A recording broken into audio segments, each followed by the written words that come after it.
Bonjour, alors aujourd'hui je viens de recevoir les deux premiers numéros d'une nouvelle collection qui va être proposée chez Altaïa. Il s'agit du Megazord de Power Rangers.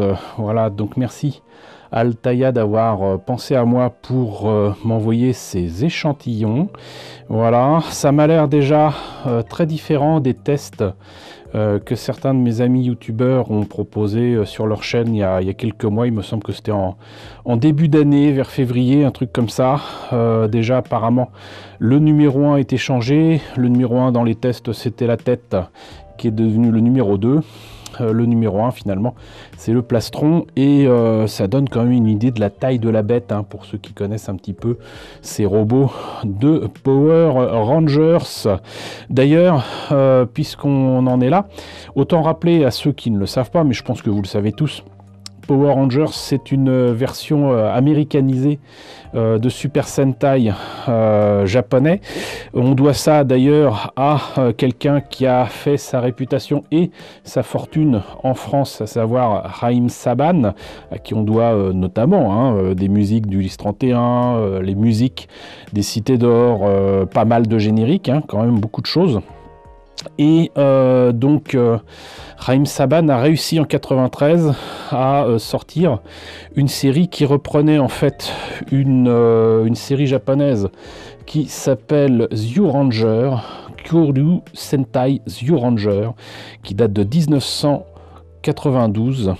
Et donc l'année d'après, la version américaine sort sous le nom de Power Rangers, et c'est là que les robots, tous les robots a priori de Power Rangers vont s'appeler Megazord, même s'ils auront peut-être des petits noms, mais reste que donc ce qu'on appelle Megazord s'appelle apparemment le Daizyouzin, et c'est en fait la réunion de différents engins qui ont la forme d'animaux préhistoriques. Il n'y a pas d'autre mot. On y retrouve un mastodonte, un ptérodactyle, un tricératops, un smilodon, le tyrannosaure qui fait donc le corps principal du robot. Ce qui est amusant, c'est que quand c'est sorti en 93, Power Rangers, c'était Jurassic Park qui était dans toutes les bouches au niveau du succès cinéma, mais succès de télévision, c'était Power Rangers avec aussi des animaux préhistoriques, dont au moins 2 dinosaures, 3 dinosaures même. Donc c'est rigolo, c'est les hasards de la vie, mais je pense que le succès de Power Rangers peut éventuellement venir aussi de là, quoique pas sûr que la série soit passée après ou avant le film, je sais pas, mais en tout cas c'est la même année. 1993, et donc du coup qu'est-ce qu'on peut dire sur ces robots? Nous on a eu jusqu'à 93 justement des séries japonaises originales, à commencer par Bioman sur Canal+. Je vous ai présenté un livre il n'y a pas si longtemps que ça, et on a eu énormément de jouets. Même avant Bioman, on a eu des jouets de robots transformables dès 78 en fait, avec la collection Shogun Warriors. On avait des engins en Shogun Vehicles qui étaient donc de Go Ranger Varidorin et Go Ranger en fait tout court. Mais donc il y avait des engins déjà qui nous étaient parvenus. On a eu le Battle Fever G, on a eu le robot de Denziman en même temps que les jouets par exemple d'Ulysse 31 dans les pages de la Redoute. Donc voilà, on a eu plein de choses en France, et tout d'un coup donc arrive cette série qui vient non pas du Japon mais des États-Unis, et au revoir Bioman, bonjour Power Rangers. Et la première chose qu'on aura pu constater, c'est que bon, même si la qualité des jouets avait commencé à diminuer un petit peu, c'est du tout plastique. Les jouets, même si c'est de Bandai, notamment du Megazord, bon, bah on est passé non seulement à du tout plastique, mais aussi à un autre niveau de précaution, on va dire, puisque par exemple les armes, l'épée par exemple du Megazord est en plastique mou et argenté, alors qu'au Japon c'est en plastique dur et chromé. par exemple. Hein. Donc il semblerait qu'il y ait quand même pas mal de modifications entre les jouets qui nous sont parvenus en France et qui ont navigué du côté des États-Unis et ce qu'on avait avant directement du Japon. Mais voilà, il faut quand même bien admettre que Power Rangers a créé une nouvelle génération de fans de Super Sentai, et cette fois-ci pas seulement en France, mais dans le monde entier. Donc je ne doute pas que cette collection rencontre un grand succès, surtout que du coup c'est un robot qui est devenu iconique, et ça depuis maintenant 28 ans. C'est quand même fou.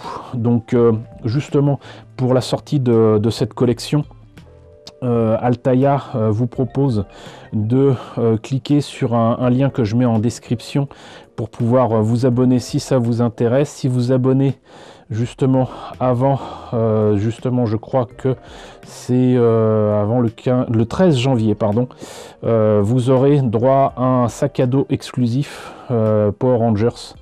En plus des cadeaux d'abonnement qui sont donc des posters encadrés, des mugs, des t-shirts, une batterie externe, voilà. Donc n'hésitez pas à vous abonner si ça vous intéresse, et à cliquer sur le lien que j'ai mis dans la description et de rajouter le mot Megazord pour qu'ils sachent que vous êtes venu de ma part. Donc voilà, voilà. On va voir justement ce que donnent ces numéros. Je ne vais pas vous les monter là dans cette vidéo. Je vais essayer de poster ça rapidement pour que vous soyez au courant rapidement, on ne sait jamais. Après on reviendra sur les numéros en question. Je pense qu'il n'y a pas grand chose à monter ici, donc je ferai certainement les deux numéros en même temps, mais on est loin d'avoir la totalité de la tête ou des pièces pour voir ce que ça donne, mais on va voir quand même. Et juste un petit aparté, moi qui aime bien le mecha design et les robots, juste vous rappeler que le mecha designer de ce robot, c'est quand même Katsushi Murakami, et monsieur Murakami, on lui doit quand même des designs de fou. On lui doit la version moderne des années 80 de Tetsujin 28, on lui doit l'armure de XOR, pardon. On lui doit justement les véhicules de Gorenja qui datent, je crois, de 75-76. On lui doit beaucoup de choses, et pratiquement tous les véhicules et tous les robots des Super Sentai jusqu'à une certaine date, mais voilà, des années 70 on va dire jusqu'à apparemment les années 90 voire 2000, c'était lui qui faisait les designs, et ça se voit quoi. On lui doit aussi évidemment Bioman, donc on y reviendra un jour. Normalement j'ai un artbook sur ce monsieur et je me ferai un plaisir de vous présenter ça. En attendant, on va ouvrir ces numéros et voir ce que ça donne dans les fascicules, et voir un premier tour d'horizon des pièces. Alors, visiblement il plaisante pas avec la taille des pièces et même la qualité des pièces en question, hein. On verra ça à la présentation du montage de tout ça, mais j'ai quand même l'impression que très clairement effectivement il y a du métal. Si vous avez en tête la forme du robot, bah, vous voyez que ce plastron, qui est en fait une bonne partie du ptérodactyle qui vient se mettre sur le buste du robot, bah, ça fait quand même une belle taille. Regardez-moi ça, c'est dingue. Je pense que c'est pour ça que le numéro 1 est devenu le numéro 2 et vice versa réciproquement, mais c'est complètement fou. Et là, la tête, bah pareil, hein. On voit bien que ça sera pas un petit morceau du tout même. Donc par contre je sais, pour avoir vu quelques vidéos et tout, que pour avoir la tête complète il faut au moins avoir 3 numéros si je me trompe pas. Très clairement on voit qu'il y a une articulation qui montre que ça donnera les espèces de petites cornes qu'on voit derrière la tête là du T-Rex. Et donc ça se rabat, donc très clairement, de toute façon l'image là ici le prouve. Non seulement il y aura le Megazord, non seulement il y aura de l'électronique, non seulement il sera énorme, non seulement il sera en die-cast, mais visiblement il sera transformable, c'est à dire que les différents éléments qu'il compose pour faire donc tous ces joyeux Megazord, les dinosaures, Dinosaures comme ils appellent ça. Donc les différents éléments qui composent le robot seront transformables en animaux et on pourra les mettre sur le robot pour faire le robot géant. Donc j'imagine que ça va être une très belle pièce. Par contre on voit que comme ils ont gardé visiblement les pièces des tests, bah, le fameux tournevis qui d'habitude est avec un numéro 1 n'est pas dans le numéro 1 mais dans le numéro 2. Voilà. Mais ça m'a l'air beau, donc j'ai hâte de pouvoir vous présenter tout ça. Et pour un souci tout simplement de rapidité, je vous présente ces numéros là tels quels. Là on a visiblement les fascicules pour le numéro 1 et le numéro 2 pour le montage et certainement des pages d'explication, mais là on a le traditionnel document poster qui doit donner envie, qui doit vous presser de vous abonner, donc on va voir ça. Alors vous montrer tout le fascicule ça va être compliqué, mais on va essayer quand même. Donc là un petit rappel sur le Power Rangers, Go Go Power Rangers, phrase magique qui attise la ferveur de millions de fans de différentes générations. Ces cris de guerre, bon, petite faute là, de 5 jeunes qui se transforment en super-héros combattent l'offensive de monstres maléfiques à bord de leur tout-puissant Megazord. La phrase est bizarrement tournée, on va dire. Hein. Action, humour, la lutte épique du bien contre le mal, blablabla. Moi, ce qui m'intéresse, c'est ça. Voilà, donc la tête, mais là surtout, donc ici, donc logiquement, le mastodonte, ici, le ptérodactyle, ici, le tricératops, ici, le smilodon, ici, le tyrannosaure. Et donc on voit bien que ça respecte non seulement le design de la série, mais que ça va être bien beau. Là, donc, collection de fascicules spectaculaires. Alors je suis pas sûr que ça m'intéresse des masses, moi, de tout savoir sur la version américaine. Mais on sait jamais. Dossier Alpha 5, découvrir les secrets des personnages les plus importants. Il y a de ces fautes, c'est incroyable. Grâce à l'assistant robot qui travaille pour Zordon. Cette semaine dans Power Rangers, explorer en détail chaque épisode et les faits les plus marquants de la production. L'univers Power Rangers, montage pas à pas. Et là, donc, on a une version du robot qui devient le Dino Tanker. Voilà. Il a une forme étrange, mais on le voit bel et bien dans la série.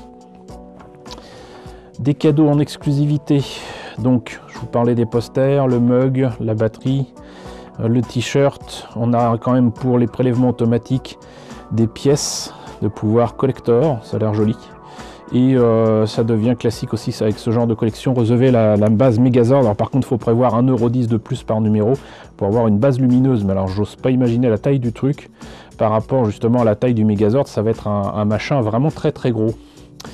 Avant de vous montrer le poster, bah, finalement on a ça, voilà. Là, on a une vue un petit peu plus large de ce que ça va donner. Et sinon, ah, c'est étonnant. D'habitude, c'est un poster sans blabla. Mais là, bon. Pièce en métal et ABS. Et là, il précise tous les engins. Alors, vu comme ça, franchement, je vais pas dire qu'il fait pas terrible, il est sympa, mais on devine pas à quel point il est grand. Mais 60 cm de haut quand même. Hein. 60 cm de haut. Donc ça, on a vu. Voyons maintenant pour le numéro 1. Donc du coup, c'est le plastron. Hop, le montage. Des pages sur le Ranger rouge. La transformation, épisode 1, la libération de Rita. Qui est d'ailleurs la seule personne qui va finir dans la série Power Rangers américaine. Elle apparaît d'abord avec les scènes qui étaient tournées au Japon. Et finalement, elle va s'exporter entre guillemets aux États-Unis et devenir une méchante régulière, si je me rappelle bien. La menace de Goldar, qui fait partie aussi des jouets qui étaient sortis à l'époque, mais en vinyle. Hop. Bon, c'est sympa, mais les images, on dirait qu'elles ont été photographiées sur une télé. Et un phénomène, les Power Rangers captivent le monde. Alors pourquoi il y a une visière rouge là-dessus? Aspect des personnages de la 8e saison de la saga, Power Rangers, sauvetage éclair. Ok. Bah, c'est pas mal. C'est pas mal. Donc, fascicule numéro 2 avec le T-Rex. Là, cette fois-ci, c'est la première partie de la tête. Voilà, où apparemment, donc, il y a... je pense qu'en fait, c'est écrit fixer les signaux lumineux. Mais je me demande en fait si c'est pas pour la télécommande, le capteur. Mais peut-être que je me trompe. Voilà. Et donc on a ces pièces-là qui sont très clairement donc pas terminées, quoi. Donc ce que je vais vous montrer, c'est des morceaux, hein, la prochaine fois. Zordon Deltar, le mentor des Power Rangers. Peur du vide. Le décharner, un squelette de combat. Et l'origine des Power Rangers, ainsi est né le phénomène. Voilà, il y a un excellent documentaire là-dessus sur Netflix avec The Toys That Made Us, il me semble, autour de Raïm Saban et de Power Rangers. Je vous recommande, c'est savoureux. Voilà, et ben écoutez, encore merci à Altaïa de m'avoir envoyé ces 2 numéros. Je vais m'empresser de faire le montage de tout ça pour vous présenter ça sur une autre vidéo. En attendant, vous savez que ça sort, vous savez que ça existe, vous savez que ça sera gros, que ça sera beau. Donc n'hésitez pas encore une fois à aller dans la description de la vidéo pour choper le lien qui vous permettra d'en savoir plus sur le site Altaïa. J'espère en tout cas que la présentation de ces 2 premiers numéros, cette première présentation de ces 2 premiers numéros vous a intéressé. N'hésitez pas à me dire ce qu'il en est dans la section commentaires. N'hésitez pas à liker, c'est très important. N'hésitez pas à partager, n'hésitez pas à vous abonner si ce n'est pas déjà le cas. Coucou aux nombreux abonnés qui nous ont rejoints ces derniers temps, bienvenue ici. Coucou aux grands anciens qui me suivent depuis 6 ans. Merci à tous de votre fidélité, merci à tous de votre soutien sur Tipeee et sur Paypal. Surtout prenez soin de vous. Je vous laisse avec la liste des contributeurs de la chaîne et je vous dis à très bientôt donc pour la présentation des pièces de ce numéro 1 et 2 du Megazord de Power Rangers.